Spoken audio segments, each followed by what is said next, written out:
오늘은 먼저 좀 짧은 영상 하나를 보고 설교를 하려고 하는데요. 이 짧은 영상이 뭘 의미하는지 한번 잘 보셨으면 좋겠습니다. 영상을 같이 보겠습니다.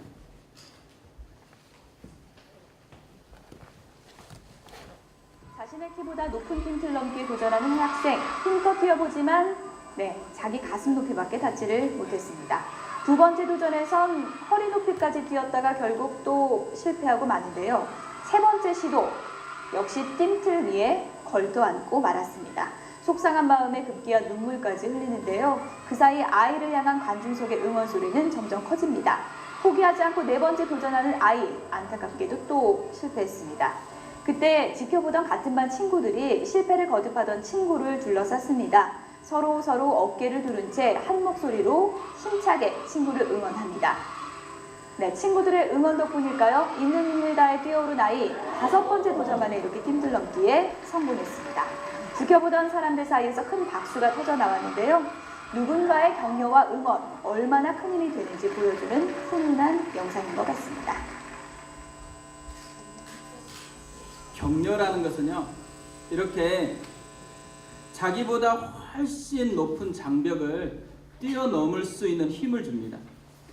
격려는 실패 앞에 굴복하지 않고 다시 도전할 수 있는 용기를 줍니다. 격려는 실패 가운데 머무르지 않고 다시 성공으로 나아가는 그런 힘을 우리에게 주고 있다는 거죠. 근데 이 아이만 그런 것이 아닙니다. 미국 역사상 가장 위대한 대통령으로 알려진 아브라함 링컨도 마찬가지였습니다. 아브라함 링컨이 1865년 4월 14일에 암살을 당했습니다. 그 암살을 당하는 그날 입고 있었던 옷에서 포주머니에서 발견되었던 5가지가 있었습니다. 첫 번째로는 링컨이라고 수를 놓은 손수건 한 장이 있었습니다. 펜을 수리할 때 사용하는 소형 나이프가 하나 있었습니다. 실로 묶어서 고쳐놓은 안경집이 있었고 $5 지폐 한 장이 든 지갑이 있었습니다. 그리고 이 지갑 속에는 돈만 있는 것이 아니고 신문 기사를 스크랩한 낡은 종이 조각 하나가 있었습니다. 사람들은 이 4가지는 다 이미 알고 있는 거니까 궁금하지 않는데 이 신문 기사 내용이 무엇인지 무척 궁금해했습니다. 이 신문 기사 내용은 존 브라이트라는 분이 연설하면서 링컨에 대해서 언급한 짧은 한 문장이 담겨 있었습니다. 아브라함 링컨은 역사상 가장 위대한 인물 가운데 한 분이다. 사실 링컨은 정치적으로 굉장히 적이 많았습니다. 또 외모도 원숭이를 닮았다고 계속해서 많은 사람이 조롱을 했습니다. 그가 노예 해방을 이루려고 하고 의미 있는 삶을 주려고 했을 때 그것을 그렇게 많은 사람들이 기뻐하지 않았습니다. 그래서 암살까지 당한 것입니다. 이런 지속적인 어려운 환경에서 링컨이 위대한 대통령으로 살아가게 했던 그 힘이 어디에 있었냐면 신문 기사 그 한 문장에 있었다라는 거죠. 링컨은 이것을 계속해서 힘들 때마다 꺼내서 보고 또 꺼내서 봤기 때문에 이 작은 종이 한 조각이 굉장히 낡아져 있었다고 합니다. 링컨을 링컨 되게 했었던 힘, 격려의 힘이었다라는 거죠. 격려는 이렇게 어려운 상황을 극복하게 하는 힘이 있다라는 것입니다. 격려는 사명의 길을 뚜벅뚜벅 걷게 하는 능력을 준다라는 거죠. 우리가 뭔가 새로운 일을 시작하려고 할 때, 뭔가 새로운 도전을 앞에 두고 있으면 반드시 필요한 게 뭐겠어요? 격려입니다. 그 격려를 받고 앞으로 나아가야 된다는 거죠. 예수님도 마찬가지였습니다. 예수님이 지금 새로운 길을 시작하려고 합니다. 빌립보 가이사라에서 베드로의 신앙 고백을 듣자 예수님은 이제 새로운 길을 가야 되겠다라는 생각을 한 것입니다. 그런데 예수님이 가고자 했던 그 새로운 길은 쉬운 길이 아니었습니다. 예수님이 가고자 했던 그 새로운 길은 고난의 길이었습니다. 버림받은 길이었습니다. 그리고 죽음의 길이었습니다. 그래서 우리는 예수님의 길을 십자가의 길이다라고 그렇게 부릅니다. 사실 길이 어려우면 어려울수록, 내가 해야 될 일이 힘겨우면 힘겨울수록 그것을 넘게 하는 더 큰 힘이 필요하다라는 것을 우리가 알고 있죠. 예수님도 마찬가지였습니다. 오늘 말씀을 보면, 오늘 말씀은 특별하게 명확한 시간에 대한 표현으로 시작을 합니다. 2절을 보면 엿새 후에 예수께서 베드로와 야고보와 요한을 데리시고 따로 높은 산에 올라가셨더니 그들 앞에서 변형되사, 엿새 후에, 사실 마가복음에서는 구체적인 시간들을 잘 얘기하지 않습니다. 그런데 오늘 본문을 보면 엿새라는 명확한 시간을 이야기를 했습니다. 명확한 시간을 표현한다는 것을 뭘 암시를 하겠어요? 다음에 일어날 이야기가 이 엿새 전에 있었던 것에 근거를 두고 일어난다는 거죠. 그러니까 엿새 전에 무슨 일이 있었던 거예요. 그 일 때문에 지금 예수님께서 이런 행동을 하고 있다는 것을 이야기하고 있는 거죠. 엿새 전에 무슨 일이 있었을까요? 예수님은 제자들에게 자신이 고난을 받고 죽임을 당하고 부활할 것에 대해서 처음으로 말씀을 하셨습니다. 예수님께서 이제 십자가의 길을 시작한다라고 그렇게 이야기하신 후에 엿새가 지난 그때에 주님은 제자들을 데리고 높은 산으로 올라가셨다라는 거죠. 결국 십자가의 길을 본격적으로 시작하기 전에 반드시 얻고 싶었던 것이 있었던 거죠. 그래서 예수님이 높은 산에 오르셨습니다. 이 높은 산에서 예수님이 진짜 얻고 싶었던 게 무엇일까? 예수님이 진짜 얻고 싶었던 것을 확인하기 위해서는 예수님이 그 산에서 뭘 했느냐를 보면 우리가 알 수가 있습니다. 예수님은 세 가지를 경험을 합니다. 첫 번째로는 변형이 됐습니다. 3절에 보면 그 옷이 광채가 나며 세상에서 빨래하는 자가 그렇게 희게 할 수 없을 만큼 매우 희어졌더라.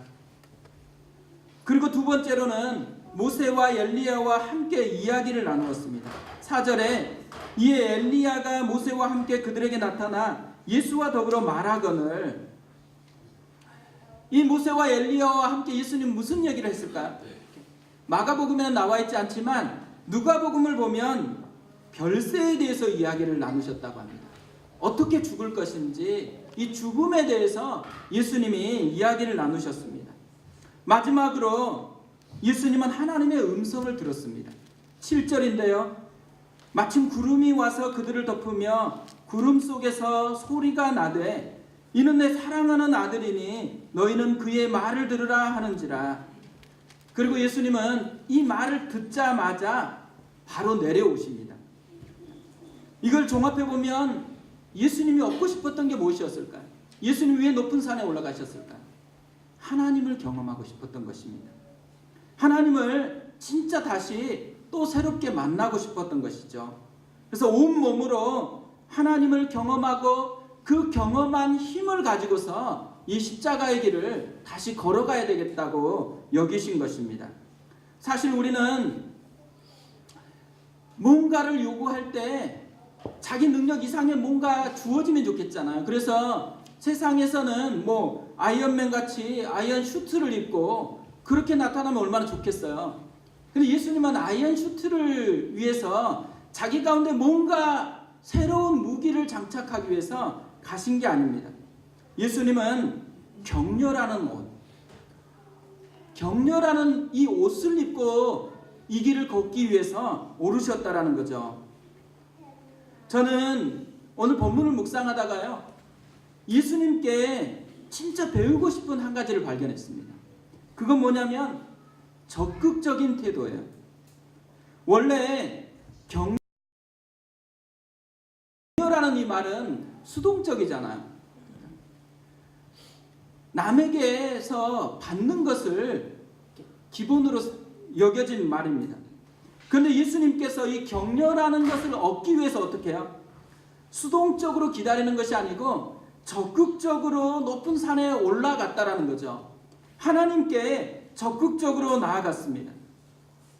제가 신방을 해보니까요, 많은 사람들은 예수님처럼 하지를 않더라고요. 예수님처럼 하는 것을 오히려 격려라고 여기지를 않아요. 누군가 불편함이 있으면 어떻게 해요? 그 불편함을 본인이 깨닫고 와서 미안하다 그러든지, 아니면 또 어떤 필요가 있는데 그것을 배우자가 알아서 해주면 우리는 격려라고 생각하고 사랑받는다라고 그렇게 여기는 거죠. 그래서 우리는 주로 기다려요. 근데 기다리는데 그 기다림에 해당하는 반응이 안 오는 거예요. 그러면 어떻게 돼요? 화가 나요. 기다리면 기다릴수록 점점 분노 게이지가 높아지는 거잖아요. 그런데 그때 이제 엉뚱한 말을 하면 어떻게 돼요? 그럼 완전히 박살 나는 것입니다. 사람들이요, 그냥 내가 필요한 것을 달라고 요구하지를 않는 거예요. 난 이게 힘드니까 나한테 좀 이걸 좀 해달라고 그렇게 얘기하지 않아요. 왜 얘기하지 않을까요?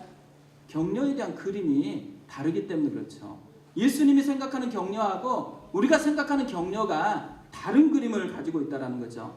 근데 가정에서만 그런 게 아니에요. 사실 하나님께로 나아가면서도 우리는 그런 형태를 가질 때가 참 많다라는 거죠. 그러니까 현대 그리스도인들이 불행한 것 중에 하나는요, 간절하게 적극적으로 구하지 않는다라는 거예요. 찾지 않고 잘 기대하지 않는다라는 거죠. 왜 기대하지 않고 간절하게 하나님 앞에 찾지 않을까요? 하나님을 향한 그림이 이미 왜곡되어 있기 때문에 그래요. 그걸 믿음이 작동하지 않는다라고 우리는 그렇게 표현하는 거죠. 그런데 예수님은 현대 그리스도인들과 다르게 행하는 거잖아요. 적극적으로 하나님께 가서 구합니다. 자기를 격려해달라고 요구를 합니다. 그래서 뭘 얻어요? 그 구함대로 하나님의 격려를 경험하게 되는 거죠. 그래서 넉넉하게 십자가의 길을 걸을 수 있는 힘을 얻고서 지금 내려오고 있다는 것입니다. 우리도 좀 예수님처럼 그렇게 행동했으면 좋겠다는 생각이 들었습니다. 우리도 하나님 앞에서도 적극적으로 나갔으면 좋겠고요. 또 가정에서도 조금 힘들면 힘들다고 말을 하세요. 나 이게 필요하다고. 그래도 안 사주면 들릴 때까지, 깨달을 때까지 다양하게 얘기를 하세요. 그래서 얻으면 뭐예요? 그것을 격려라고 하세요. 결국 얻고자 하는 것은 그거잖아요. 방법이 어떻게 되느냐는 조금 차이가 있을 뿐이죠. 오늘 우리가 말씀을 통해서요, 예수님처럼 이렇게 적극적으로 하나님께 나아간 사람이 누리는 은혜를 좀 살펴보려고 합니다. 두 가지를 발견했는데요. 첫 번째, 하나님께 나아갔을 때 누리는 은혜가 있다면 하나님의 임재를 경험한다라는 것입니다. A.W. 토저 목사님이 계시는데요, 임재 체험이라는 책에서 이렇게 이야기를 했습니다.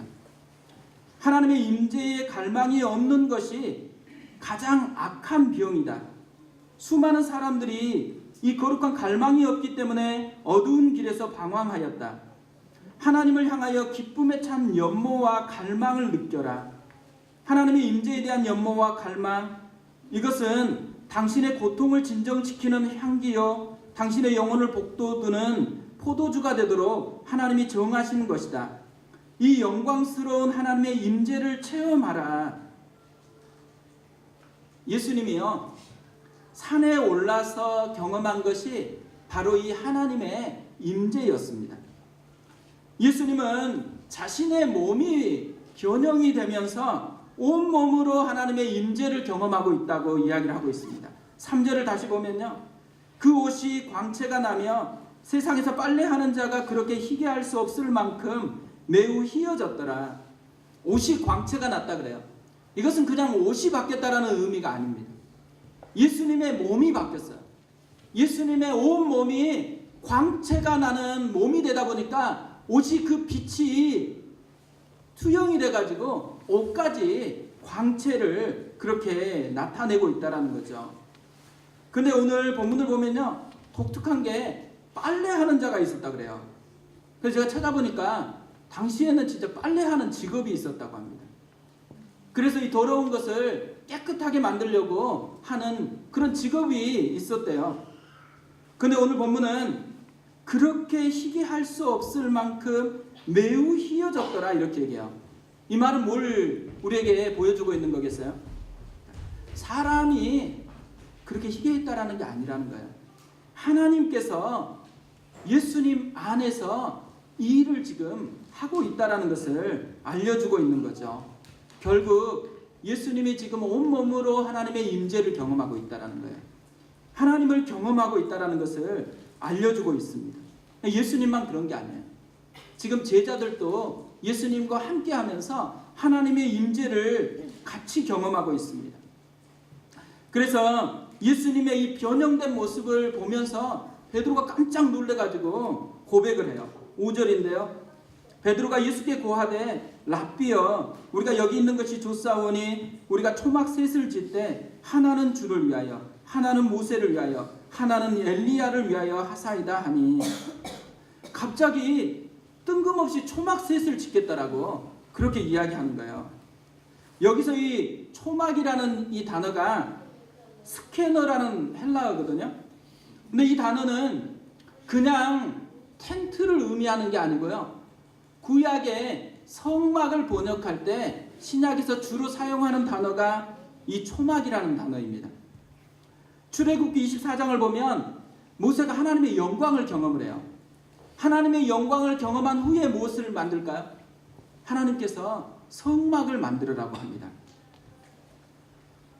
지금 베드로가 모세가 경험한 것 같은 그런 경험을 하고 있는 거예요. 하나님의 영광을 예수님의 변화를 통해서 맛보게 되니까 자신 속에서 모세처럼 초막을 짓겠다라고, 성막을 지어야 되겠다라고 그렇게 고백하고 있는 거죠. 베드로는 지금 정신이 없어요. 얼떨결에 너무 강력한 임재를 느끼니까 지금 갑자기 튀어나온 것이 배웠던 초막, 성막에 대해서 그렇게 이야기를 하고 있는 것입니다. 베드로에게는 그 높은 산이 예배의 자리였던 거죠. 하나님의 임재가 머물면서 그곳이 성전으로 그렇게 여겨진 것입니다. 하나님께서는 오늘 우리에게도 이 베드로와 같은 은혜를 경험하기를 원하십니다. 예배를 드리는 이유가 있다면 뭐가 있을까요? 예배는 하나님의 임재를 경험하기 위해서 드리는 거예요. 하나님의 임재를 통해서 우리가 하나님을 새롭게 힘입고 그분의 격려로 일상의 삶을 살기 위해서 예배를 드리는 것입니다. 사실 어제 이 설교를 작성하는데요, 처음에 이 본문을 묵상했을 때는 구도가 굉장히 쉽게 나왔거든요. 그래서 설교를 오늘은 빨리 작성하고 잠을 좀 많이 자야 되겠다라고, 그리고 오늘은 제자 훈련까지 해야 되기 때문에 저는 이제 늦게까지 있어야 되거든요. 그래서 빨리 자야지, 오늘은 조금이라도 더 많이 자야지, 이런 생각을 했는데 정리하는데 정리가 안 되는 거예요. 너무 답답하니까요, 이 앉아서 치려고 노력한다고 해서 문제가 풀리는 건 아니잖아. 그래서 다시 옷을 입고 밖으로 나왔습니다. 초등학교에 가가지고 뱅글뱅글 돌면서 계속 기도를 했어요. 근데 기도하는데 두 가지가 생각이 나더라고요. 하나는 개척을 결정할 때, 그때 생각이 나더라고요. 이찬수 목사님이 하루는 불러가지고 개척할 것인지 아니면 남을 것인지, 될 수 있으면 남았으면 좋겠다고 한번 기도해보라고 그렇게 얘기를 했습니다. 근데 그 말이 끝나자마자 드림센터 9층에 기도실에 갔거든요. 그 기도실에서 기도를 시작했어요. 시작하자마자 말씀이 하나 떠올랐습니다. 이사야 6장 말씀. 그리고 곧바로 찬양이 마음에서 생각이 나고 그 찬양을 불렀습니다. 내 눈 주의 영광을 보네. 우리 가운데 계신 주님, 그 빛난 영광 온 하늘 덮고 그 찬송 온 땅 가득해. 내 눈 주의 영광을 보내. 찬송 가운데 서신 주님, 주님의 얼굴은 온 세상 향하네. 권능의 팔을 드셨네. 주의 영광 이곳에 가득해. 우린 선의 주님과 함께 찬양하며 우리는 전진하리. 모든 열방 주 볼 때까지. 저는 그날 하나님께서 주의 영광이 머무르는, 주의 임재를 경험하는 새로운 교회를 꿈꾸고 있다라는 생각이 들었습니다. 그리고 또 하나가 생각이 났는데요, 그거는 작년 이맘때까지 찬양 사역자를 구하지를 못했습니다. 그래서 계속해서 찬양 사역자를 달라고 기도하고 있었거든요. 그러니까 많은 분들이 찬양 사역자를 추천해 줬어요. 근데 사실 결정하려고 그러면 안 되고, 그래서 계속 시간이 흘러갔습니다. 그러면서 저에게 찬양 사역자의 기준이 뭐냐고, 어떤 사람을 원하냐고 그렇게 물었어요. 저는 딱 기준은 하나밖에 없다고 그렇게 얘기를 했습니다. 그것은 인도자가 아니고 예배자를 원한다고. 본인이 찬양하면서 예배하는 사람이 되어지면 그것은 충분하다라고 그렇게 이야기를 했습니다. 그랬더니만 기준이 너무 높다고 구박을 엄청 받았습니다. 근데요, 소경이 소경을 인도할 수는 없잖아요. 하나님을 예배하지 않으면서 예배 인도자가 될 수는 없잖아요. 그런데 어제 다시 그 생각이 나면서요, 우리가 그런 은혜를 누리고 있다는 것을 발견을 했습니다. 저도 설교하러 나오기 전에 저 뒤편에서 찬양을 따라 하거든요. 근데 찬양할 때마다 제가 설교자가 아니고 예배자가 되는 기쁨을 누립니다. 하나님이 찬양 가운데 저를 만져주시는 거예요. 그래서 제가 하나님 앞에 예배자로 설 수 있는 그런 은혜를 누리고 있더라고요. 하나님께서 우리 교회를 세운 이유가 하나님의 임재를 회복하라고, 하나님의 임재를 경험하라고 교회를 세웠다라는 것을 다시 깨달았습니다. 그런데요, 어느 시간이 지나니까 우리 마음속에 익숙해지는 건 있는데, 이 예배를 향한, 하나님의 임재를 향한 갈망이 많이 식어진 것 같다는 생각이 드는 거예요. 그래서 돌면서 울면서 다시 기도를 했습니다. 하나님, 이곳에 오시는 분들이 설교 들으려고 오는 것이 아니고 주님을 경험하기 위해서 오는데 주님이 좀 만나 주십시오.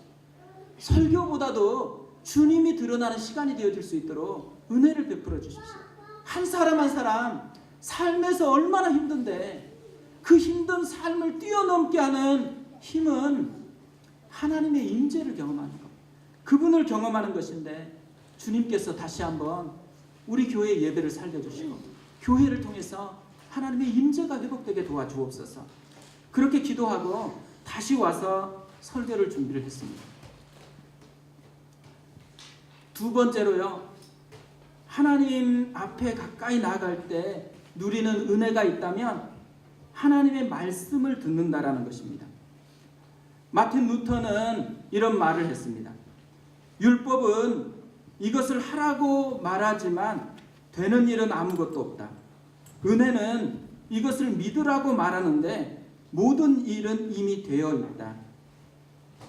팀 켈러 목사님이요, 이것과 비슷한 이야기를 이렇게 했습니다. 종교는 바깥에서 우리 내면을 강요하는 것이다. 그에 비해 복음은 우리 안에서 바깥으로 솟아나오는 것이다. 무슨 말이겠어요? 종교는 뭔가 하라고 요구하는 거예요. 정성껏 해야지, 그래야지 복을 받는다라는 거예요. 왜 복을 못 받겠어요? 하나님 앞에 드림이 없으니까. 이렇게 얘기하는 게 뭐예요? 이렇게 얘기하는 게 종교라는 거예요. 그러나 복음은 그런 게 아니라는 것입니다.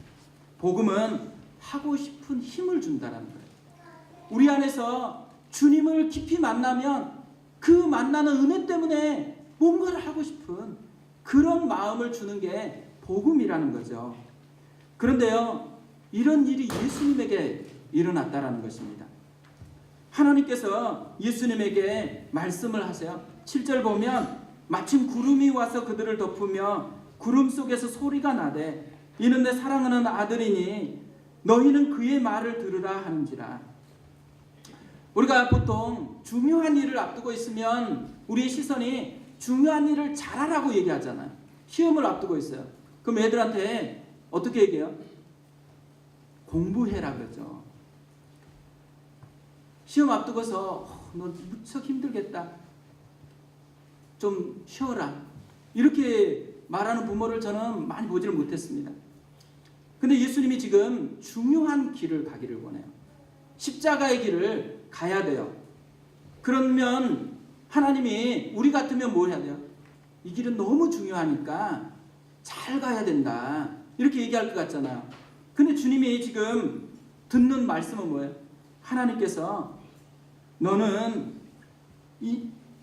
내 사랑하는 아들이 있다. 이렇게 말씀하셨다는 거죠. 하나님은 사명을 일깨우는 게 아니에요. 뭘 일깨워요? 존재와 관계를 일깨워요. 얼마나 소중한 존재인지, 네가 얼마나 나에게 중요한 존재인지 그것을 일깨워 주시는 거죠. 예수님은요, 이 말을 듣자마자 산에서 내려오십니다. 무슨 의미겠어요? 충분하다라는 거예요. 예수님이 듣고 싶었던 게 뭐겠어요? 사명을 일깨우는 것이 아니고 존재와 관계를 일깨워주는 것. 자기가 얼마나 소중한 존재인지를 다시 일깨워주는 것. 이것을 주님이 듣기를 원했던 거죠.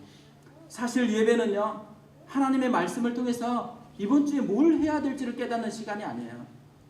내가 이번 주에 거룩한 삶을 살기 위해서 뭘 하지 말고 뭘 해야 되겠다라는 것을 인식하는 시간이 예배가 아니에요. 예배는 하나님의 말씀을 통해서 내가 누군지를 깨닫는 시간이에요. 하나님이 나를 어떻게 생각하는지, 하나님이 나를 얼마나 사랑하시는지 이걸 깨닫는 것이 예배입니다. 우리가 사순절이 되니까 성경 통독을 해요. 또 매일매일 아마 말씀을 가까이 하면서 큐티를 하고 있을 거예요. 왜 성경 통독을 하고 왜 큐티를 할까요?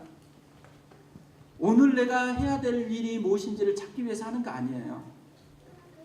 오늘 나를 하나님이 어떻게 보시는지, 하나님이 나를 얼마나 사랑하시는지, 하나님이 나를 어떻게 생각하시는지 그것을 깨닫고 그 감격으로 하루를 출발하기 위해서 말씀을 보는 그런 초대를 하나님께서 우리에게 했다라는 거죠. 근데요, 생각보다 가정에서 보면요, 이런 복음이 작동하는 게 아니에요. 대부분 뭐가 작동해요? 율법이 작동하거나 종교가 작동을 합니다. 그래서 부모님들이 가정에서 뭘 하라는 요구를 굉장히 많이 해요. 뭘 안 줘요? 할 수 있는 힘을 일깨워 주지는 않아요. 학교에서 애들이 집에 들어오면 무슨 말을 제일 많이 하죠? 공부해라. 학원 가라. 왜 그렇게 얘기해요? 애들이 싫어하면 오늘 쉬고 싶다 그러면 어떻게 해요? 이게 나를 위해서 하는 거니? 다 너를 위해서 하는 거지. 너를 사랑하기 때문에 그런 거야. 이렇게 얘기하잖아요. 신앙인인 부모들은 한술 더 떠요. 예배도 드리고 큐티도 해야 된다고 그렇게 얘기하고 아이들에게 그것을 하라는 요구를 많이 해요. 그럼 아이들이 어떻게 되죠? 우리 엄마가 너무 나를 사랑하는구나 이렇게 생각해서 하면 좋은데 분노가 쌓여가요. 나를 사랑하지 않는다고. 그리고 또 어떻게 돼요?